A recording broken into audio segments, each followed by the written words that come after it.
All right, welcome back to Mental Edge. You already know who I am, Jade. Hopefully you do, and hopefully you've seen previous episodes. And you should know who she is if you've watched the previous episode with her. But if you haven't, Lauren, go ahead and give yourself a brief introduction. You know, just like Jade said, my name is Lauren. If you haven't seen the previous podcast, go ahead and look for it. I'm an athlete, an artist, and I am about to turn 25 soon, which is kind of crazy if you really think about it. And last time we were talking about me whenever I was in the ages of like 14 to 18. So today we're going to talk a little bit more about from 18 to up. In the last episode, we talked about Lauren going D1. She ran at Oregon State University, right? Yeah, OSU. OSU. And she ran track and field. And we kind of left it at that, but we had a lot that we covered. So if you didn't watch that, make sure to go watch it to kind of get caught up to speed. But today we're going to talk about her journey at Oregon State, but more importantly, her journey after Oregon State, because, you know, Oregon State was very short for you. That's a nice way to put it, but yes. It was a short-lived experience. It was. And I'll let her get into that. You want to kind of just tell us about Oregon State and how it went for you running there? Yeah, so to preface, we're now in like 2025, so running in college is a completely different animal before that I went. I went in 2018, and so I did 2 years there. I did freshman and sophomore year, and running for me at the time was great in terms of I got the freedom that I'd always been looking for from high school. I had access to all the trainers that I wanted. We had free breakfast in the mornings, had nutritionists, all that kind of stuff available at any point in time. So whenever I first went to Oregon State, it was living the dream, basically. That was what I had worked for up until that moment. And then I think while I was training there, I realized that, one, I was spoiled, right? So I had gotten used to a certain type of training, and I had to change my training up because I had a new coach. Pretty normal, I guess, for whenever you transfer from high school to college. And then I also had to train differently with weightlifting, so that was a different aspect. So going into freshman year, I don't know what I was thinking I was about to do, but I was really hoping to pop out, and I did not. I think she could tell you that I was looking way different. We saw her because I'm 2 years younger than her. When she was a freshman, I was a junior in high school, and so we went to this meet at ASU, and you know, it was the first time we had seen her run in a while. And mind you, I've seen Lauren run like 1,000 times, and so I know what she looks like at her best, and like when she was like running the times that got her to Oregon State. And so when I saw her, well, when we all saw her, me, coach, and the whole team, we were like, who is this? First of all, she was built. Like, built.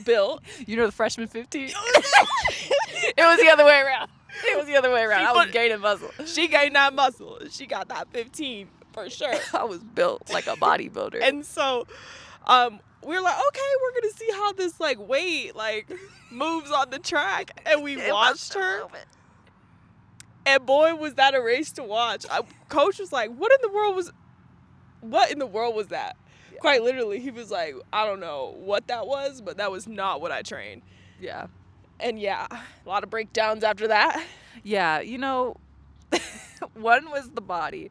And then I'm not going to just put it all on the body. I also definitely had like mental crises in college because I'd worked that hard, and then I was getting my ass beat basically like every single race. And I think that I expected to be able to transition like super well, and whenever I didn't, I really struggled mentally in like the track side. So I finished my freshman year. One, I lost a lot of trust with like the training cycle and the coaching because that hadn't worked for me.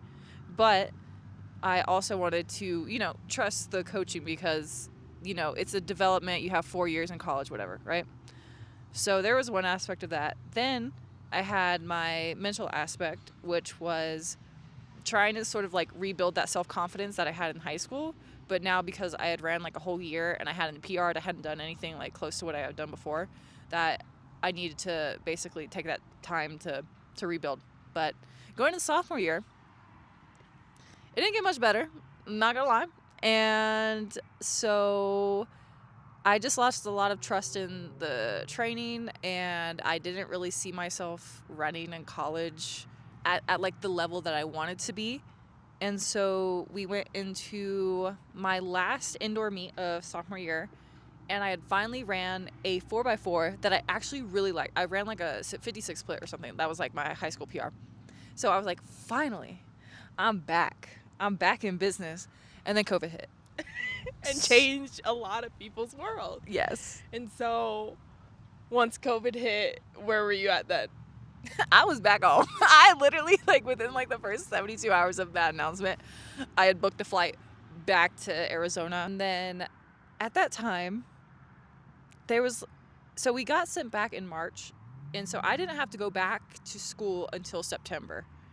And that time frame for a lot of us was like very, I don't know how to describe it. Rough. Rough, taxing. Bumpy road. Bumpy. And I was uncertain. Yeah. And I was really like debating what I wanted to do, because I knew that like college wasn't what I had originally envisioned my experience turning out to be. So I was like, I don't really want to go to college anymore. Like, I could do what I want to do without a degree. You know, if I want to be a doctor, of course I'm going to stay in college, but I didn't want to be a doctor.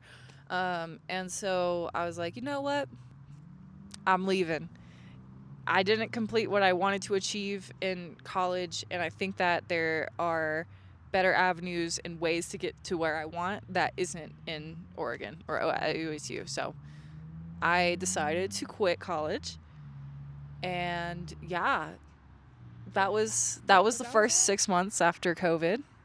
Right. And just going back for clarification, the announcement was that your season was ending. Yeah, so for COVID, we had one outdoor meet, and then I think Wednesday, like the whole COVID shebang was going on, and they were like, hey, we aren't going to be able to practice.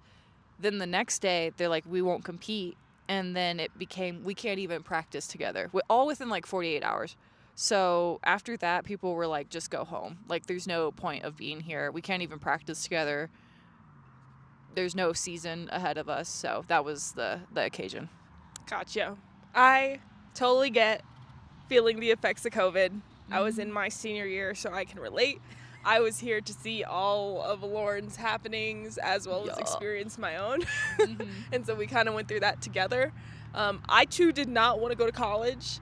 I made that decision once COVID literally shut down all the schools. I was confirmed I'm not going to school, don't see the point, and I have grit here to run. So I was like, right now everything's up in the air. And so now that kind of just leaves you in this like floaty stage of what ifs and what next. And mind you, you're how old? 20? At the time, yeah, I'm 20. 20? Yeah, 20-year-old freaking out like nothing, high school, I had my issues, right? I had my dilemmas. College, I had my dilemmas. Life will give you the smackdown of a I've never felt anything like it before. So It was a tumultuous time.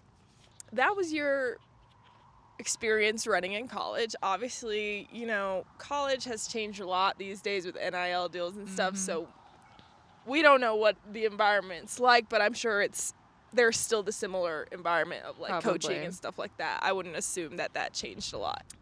So now we're going to talk about that little piece of after high school and where you went after that, because it's 5 years after COVID right now. Yes. We're sitting in the middle of a park, and I wanted to give you guys a warning before. We're sitting in the middle of a park, so if you hear any crazy noises, that is why. Or nature.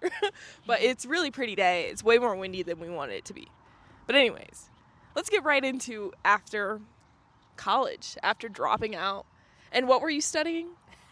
Digital communication arts. Digital communications arts. This is a big fancy word for marketing and art together.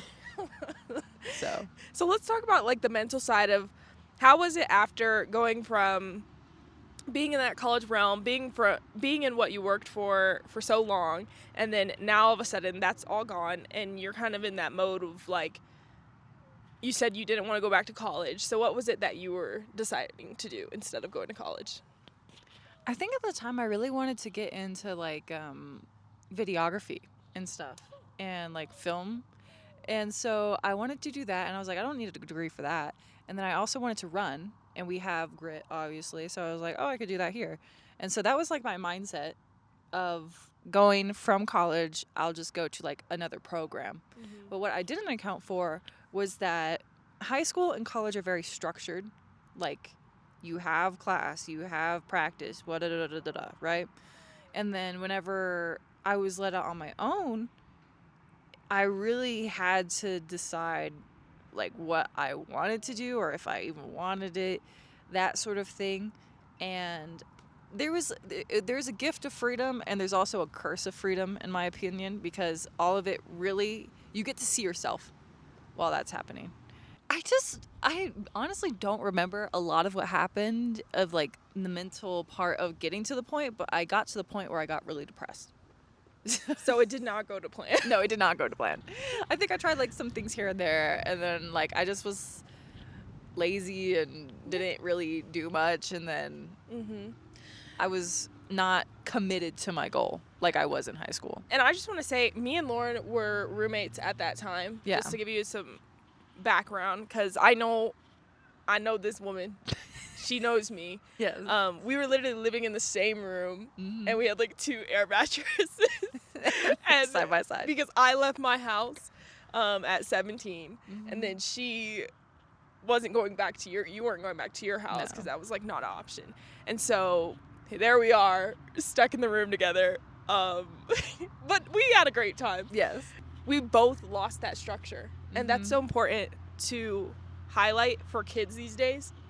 And for young adults, is that when you get out of college and you get out of like high school, you have to like build your own structure. Yes, I think that that's so important, right? Of whenever you're younger, like your parents put you into like tennis class, or they put you into whatever, or you go to like a club in school, You have all these opportunities laid out for you, but then as an adult, you have to seek out those opportunities, or else you're just like not doing anything. Right. And I think I didn't understand that at all. Like I actually have to go out and do something.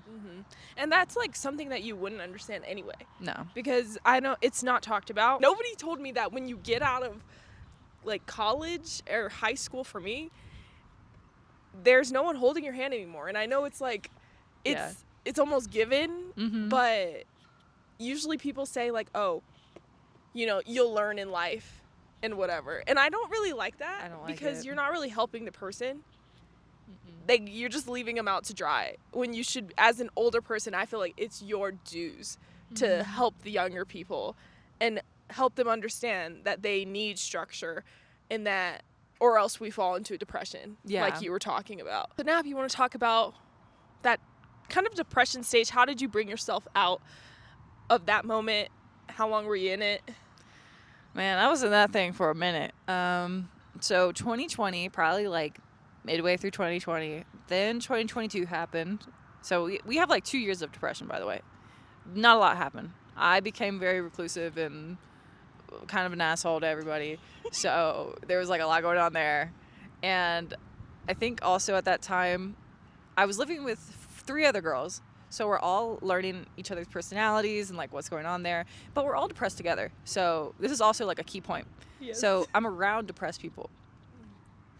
It's hard to get out of depression with depressed people. So true. I was in that group, guys. She's not lying. It's so hard.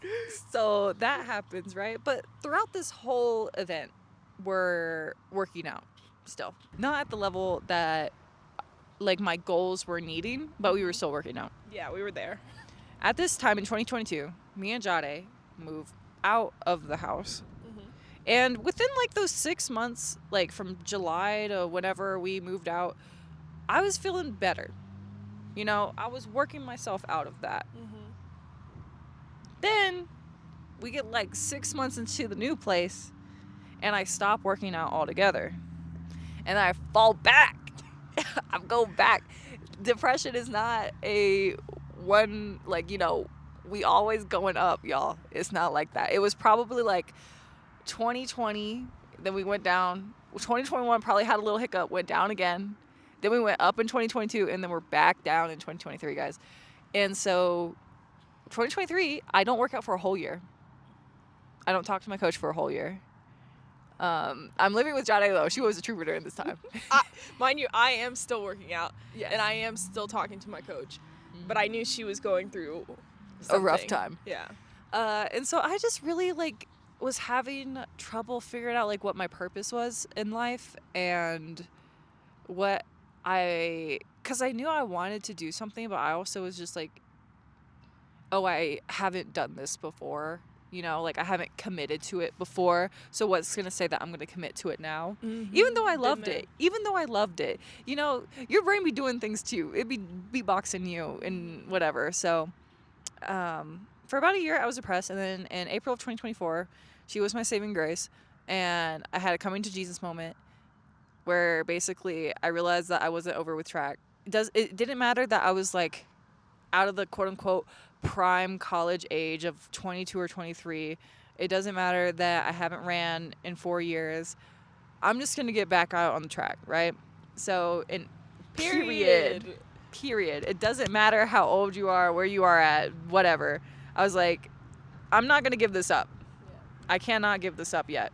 I haven't given myself the opportunity or the chance to do so. Yeah. And so from April now to now, I've been training. And I think in the last one, we touched on me running a meet in, was it December? December. And guess what? I did it. So She did it. And that in itself is an accomplishment to me because it's like stepping back into something you love against like everybody else's opinions. Mm-hmm. Because if you talk to anybody else, they tell you, you know, give that up or you're peaked or something like that. Mm-hmm. And that's what they say here. They'd be like, you peaked. You peaked at 17. They do. And so it's so easy to run with that in your brain and just stop your own like journey and give up things you love because of what other people think. But like now it's just like, okay, you're running for yourself. You're running because you love it, not because you need to go somewhere, not because you need to like prove something to anything. So I think that's like really awesome. And I hope that if someone's like a young adult like us and they were like thinking about doing something, they could like be like, oh shoot. Yeah. Like I'm not too old. Like it's not over till you say it's over. Exactly. And I think coming back the second time just makes me more resilient in the fact, right? Because like I call it like letting go of the rope, right? Like I stopped running, but now that I re-grabbed it, it's like I know what it felt like in that year that I didn't run. Like, I know my feelings during that time. There's no way I'm giving up without a fight. Mm-hmm. There's, like, even days where you're like, man, I've had a hard day. Or, like, you know, I got to really, like, mentally, I'm, like, struggling. I'm like, but I'm not quitting, though. There's no way I can quit. Exactly. So. And mind you, we're talking about, like, a sport. Mm-hmm. Something that's supposed to be, like, fun and for people to enjoy. Yeah. Yet we just get so in our heads about it. Mm-hmm. And it's like, what? It's running. At the end of the day. Life's got more serious problems for you than running on a track. It does. It does. Throughout this time and coming back on the track, what is the biggest thing you learned about yourself? That's a good one. I think that I have more, I guess like I said, like resilience than I thought that I have. Like I'm stronger than I thought I was. And that I do, like, I used to think that I could give something, like, track up, and I'd be okay with it, but now I realize, like, I was just lying to myself. Like, I don't think I could give it up that easily. Oh, yeah, I'm not going to put her on blast. I'm going to put her on blast. She said track was, like, the ex. That she told me, because I was the one who was like, yo, why aren't you running? Mm-hmm. And she told me it was like an ex she broke up with, and I was like, right. That was literally like, right. But she, mind you, in tears. And I was like, well, clearly you ain't let the ex go because the chapter's still open. But I'm so glad that we had that conversation because you're running again. Mm-hmm. And you're back with your ex. I am back with my ex. And I have Jade to thank for it. So. And now that you are back running again, what has your experience been since you ran in December? And I know because I've been there. She's also ran in like January, February, and March, I think. How's the experience been back on the track after all these years? Well, For one, it's been great. Pause. Let me say why it's been great. It's not great in terms of like, I've been busting out PRs or whatever first thing back. Did not even expect that. Didn't even want that, honestly. Well, I'm not going to say honestly, because I did want to come back and Run a 56. run a 56, whatever. But I think it's been great in terms of understanding and being able to love track again. I think that whenever I first went out, and even in like the past 6 months since we last had our podcast of running, I've had another like barrier that I had to get over. And I think both of us sort of went through it, where our bodies aren't the same as we were in high school. And so I was like thinking, there's like track fat, right? You have to be a certain physique to run in track. But I think that because I had taken such a long break and that my body didn't look like what it used to, I used to think like I had to push weight around the track, basically. I didn't realize I was thinking that way until probably February, March. And so for those first 3 meets, I was literally just running out on the track, balls to the wall 400s. And I mean, like, I was hustling like a 100-meter out of the starts. So I think it's great to have like that, I guess, like mental epiphany, right? Where you're like, okay, I'm not being able to get past this point. What's going on? And I have my coach, obviously, to thank a lot for it. But I had those 3 moments. And then now, I think like March, April, I was able to run a race and actually run the race, like actually have like a game plan and a strategy. It's not about the times right now. It's just about getting back into the feeling of like, okay, what does the race feel like? I'm in a new body. I'm a different person than I was whenever I was 18. So obviously things are going to be different. And so now it's just a lot of learning. And I'm really excited for like the next few months and even the next year of training after I'm like, okay, this is the race. Let's put some pedal to the metal, and it'll be great from there. And you know what? I'm in that same boat with Lauren, and I love hearing how you feel about it, because I think that now is such an important part to like remember why you love the track and just race.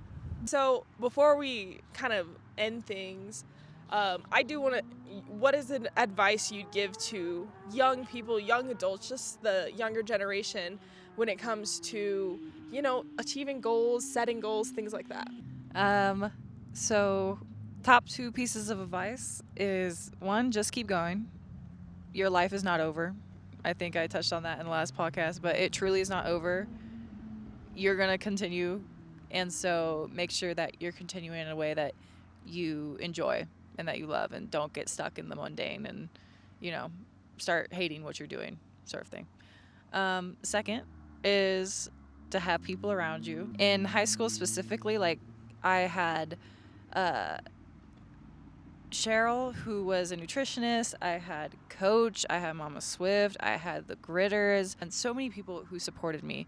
And so I think that you should find people that you trust and that you know who love you and want the best for you, and surround yourself with those people, and find people who are doing what you're doing or what you want to do, and surround yourself with their intelligence and their knowledge, and sort of build yourself up from there. But yeah, I think those are my 2.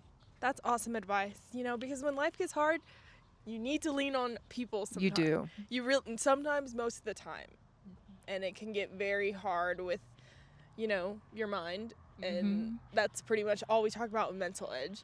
Yes. Is the mind. You need to have people around you, and you need to give to other people as well. I think it goes both ways. Your mental will be helped by giving, and it'll be helped by you receiving from other people. So it's not a one-way street. Yeah. But yeah. And I think I touched on this in one of my other podcasts, but I said that when I was in high school, I was just working with my physical, because when you're in high school, you have the physical, you know what I'm saying? Like, you're young. Rebound in one day. You can run a 56 one day, and you come back and run a 55 the day. Like, you could do 10 500s and all that stuff. But when you're older, it's not that's not the case anymore. Your body doesn't work like that. Not to say that you're totally, trash now, but I'm garbage. But you have to be more like intentional you have to pay more attention to like what you're doing as in eating, recovery, and stuff like that, because your body needs more time to recover now. And it's way more focused on the mind. You need your mind. Yeah. Especially when you're older. Mm-hmm. You can get by when you're younger because there's people like your family and stuff like that who kind of like tell you everything and show you how to like, well, hopefully they show you how to accomplish your goals. They show you how to accomplish something. Something. Well, I don't know what it is. Could be good or bad, but they're showing you something and you're learning something from them. But when you're older, the mind is everything. And whatever you want to be is what you have to like, you have to look for and you have to work on. So whatever qualities you want is something you have to build. So. I 100% agree. So do you have anything else you want to add before we wrap this podcast up? Keep on going, guys. Keep on going. And I'm running this meet this weekend, sort of like Jade will be running the 1 and the 2. And I'm very excited to see where my body is. And that's about it. I got nothing else to say. I already thanked the people that I had a Raven flashback about. Yeah. And that's about it. All right. Well, thank you, Lauren, for being on the podcast again. We're so excited to see. I'm so excited to see as your roommate and best friend. Thank you. Where you're going in the future. Me too. Me too. And I'm excited to be running with you again. I think it's easier with another person. Athlete. Yeah. I think doing it alone is really hard. So we'll catch you on the next Mental Edge podcast. Make sure you stay tuned and follow us on Spotify, on your streaming platforms. I can never get this right. Apple Music? Whatever streaming platform you have, Apple Podcast. Make sure to follow us on that. Spotify, YouTube. Subscribe on YouTube for the video if you like visual things. Bye. Bye.